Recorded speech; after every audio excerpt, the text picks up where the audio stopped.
Hello, it's time for Japan Outpost. I'm Yuka House. Today, I'm in Yorkshire, so please join me to find out why I'm here.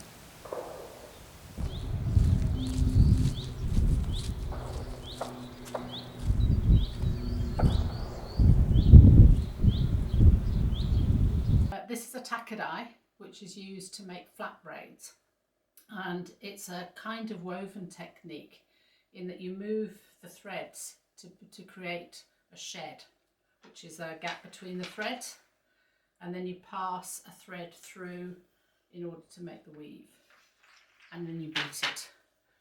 So to make the shed, I lift and lower the threads on each side, and then I've got a gap, and I put the hearer through to hold it so that I can then move the threads across to make the weave.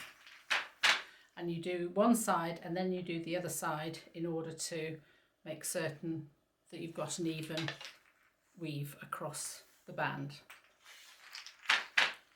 At each point when I've put the thread across, I beat it to get an even fabric coming out of the band. Sometimes they get caught and then it goes across. So in order to get the tension comes from the beat and from the fact that you have bobbins weighted. So as attached to each thread, you have a bobbin which is a particular weight, and the threads of the bobbins, the weight of the bobbins will keep the tension on the fabric that you're making. So I'm just going to make another shed. Sorry, I just need to move. Which means that I go under and over a certain number of threads. Lift the thread, pull it through and drop it over the other side and beat, and that gives me the fabric that I'm looking for. Depending on the order in which I lift or lower the threads will give you a different pattern.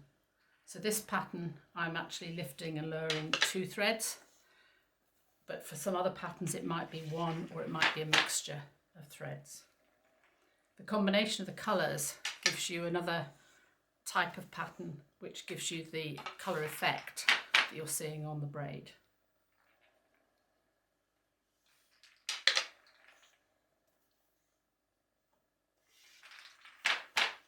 I'll just do one more on each side.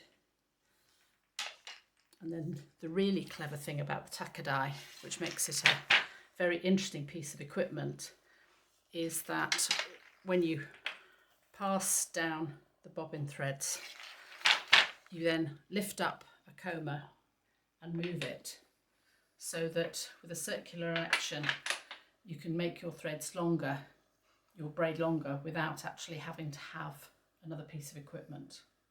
So I like that piece, that's always fun.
And then I can actually wind the braid on so that it winds on eventually onto the roller, across the back and then onto the roller, so that you can make a very long braid without having to have lots of extra equipment. It's very neat and tidy. And then you can start again on your side.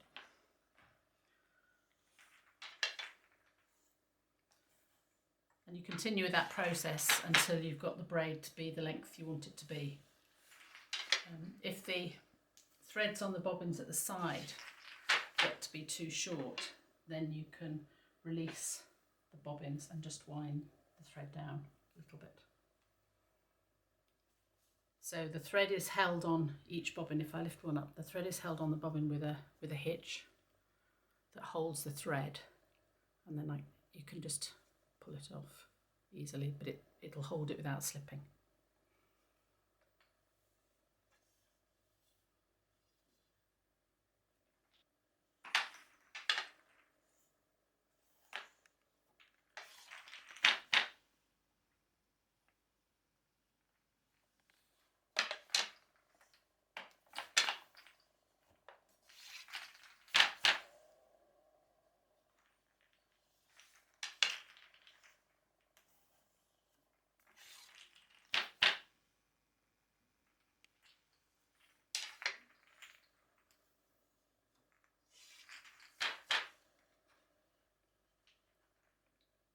One of the things that you might notice is that I'm actually using both hands all the time to actually beat with.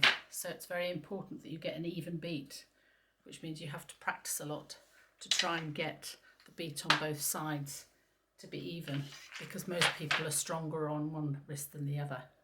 And you can tell whether it's even if the points at the top, which are level. So this one I'm not beating quite as hard with my right hand, because the points are just not quite, they should be square.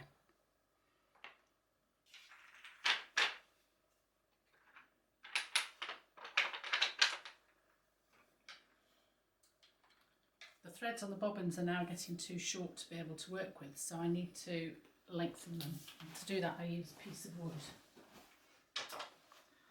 that I place across the front because you're trying to make sure that the length of the threads on the bobbins is even all the way. So I'll take one bobbin and lengthen it, and then I'll take another one and make it the same length. And I'll do that the same for all of the bobbins. If I take them one at a time, lengthen it and replace it, I can be sure that I'm not adjusting the order at all.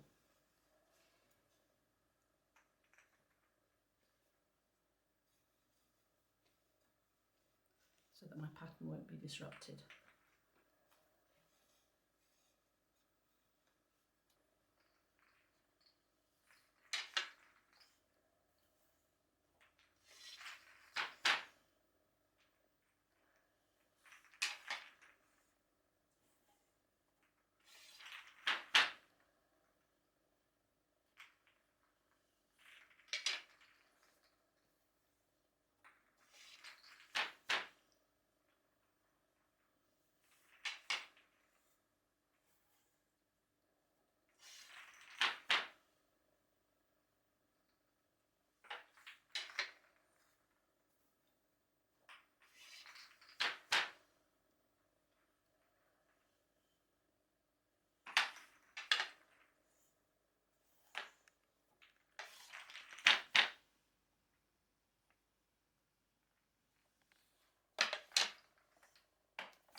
This is a Malgai Yes. that you set up here. Yep. So, what is it that you got here? Would you explain? Okay, so I've set this Maradai up with 16 bobbins, but I've got here a board which shows you an exercise I did last year using 8 or 12 bobbins with 2 colours. One or two of them have got a third colour in, but mostly 2 colours, to see how many different patterns you can make from 8 bobbins. My goodness. So all of these different braids up to here are all made with 8 bobbins, and as you can see they've got flat braids and round braids, all the different patterns. You can even do flat braid with Malgai. Yeah, so there's flat braids, this is the flat one. It's all different pattern, yeah? All different patterns. Wow, flat one with and you can even make ones with holes in. Oh! This one has holes in. So there are many different possibilities. So As a piece of equipment, the Maradai is very versatile. Oh, amazing. And you start with 8 and then you can do 12 and 16.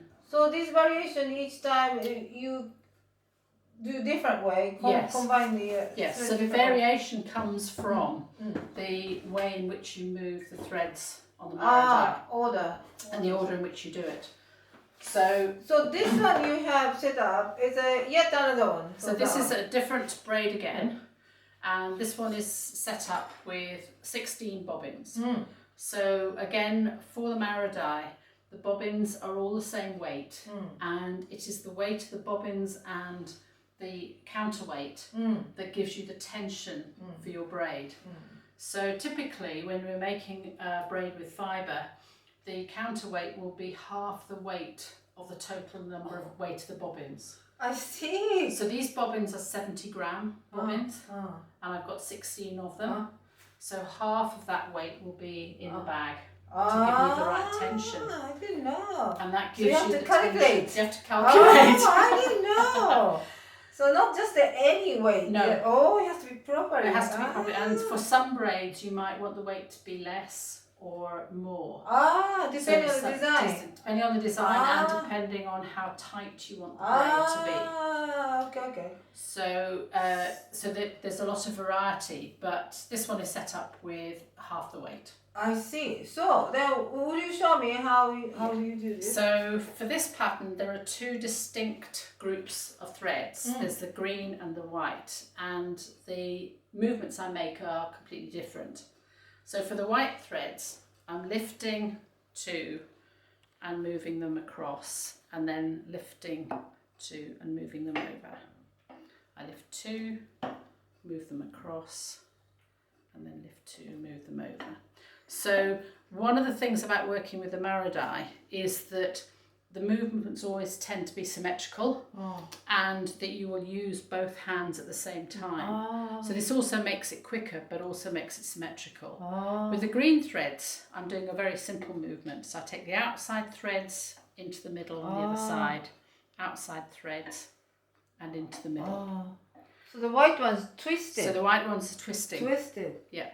So if I do it again, so I move them across and then twist it, move them across and then twist it.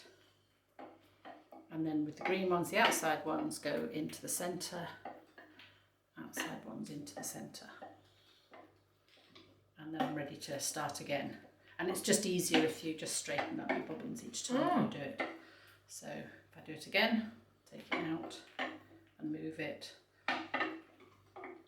take it across and move it. So as you can see, the hands are always moving symmetrically in opposite ways. But by using 2 hands, you can get your tension to be more even, and it's obviously much quicker. So if I do it again, going across and then twisting, and then across, and twisting. And the outside ones go to the centre, and then they go into the centre, and then I can straighten them up again. So Debbie, thanks so much for showing us lots of different braiding. So tell me, what does braiding mean to you? I'm just fascinated by the process of braiding. So people often ask us what we do with it, and although I use it for lots of different purposes, my main interest is in the process. Of how to make different braids and the structure of different braids. And this year I'm going to start learning how to understand and interpret braids, so that you can look at the old braids that come out of Japan and work out how they were made and then try and make them. So it's the fascination of how just by twisting a few threads you can make so many different patterns. I find it fascinating, but the process of doing the work is what I really love doing. It's very meditational, isn't it? Yes, it is. Yes, very healing. Very That's healing. wonderful. So I would think that you'd keep on doing this for many years. I will. Yeah. And one of the things that I like about it is as you get older and your hands are not able to manipulate them so easily, because you're just lifting the threads, you can do it for very many years when you're old. Probably it'll be a good training for your hands. It's very good training for your hands. Yeah, okay. As Well, you get older. thank you so much for today. It's a pleasure. Thank you. Thank you.